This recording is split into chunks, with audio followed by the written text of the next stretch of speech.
mà chiếng ơi chiếng chiếng trên mà chơi chiếng cái chiếng nó ốc đấy chiếng ấy cái chiếng này à thế thì ông cao cái chiếng này chiếng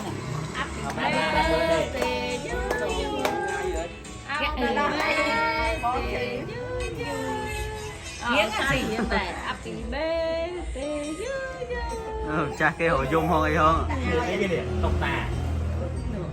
trên chỉ cho trên một ngày đánh chiếng ấy rồi là thêm chiếng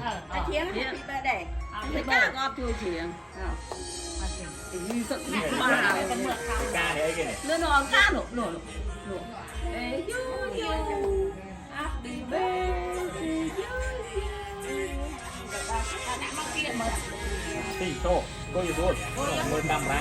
chơi mẹ ra câu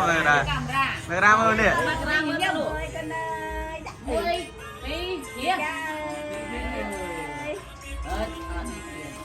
mày vô nung không mắm mắm bắt một phần sáng đặt qua phần sáng bạc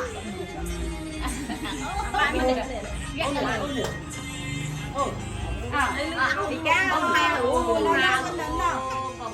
không mà phải nhà đây mai plom ơi mai plom ơi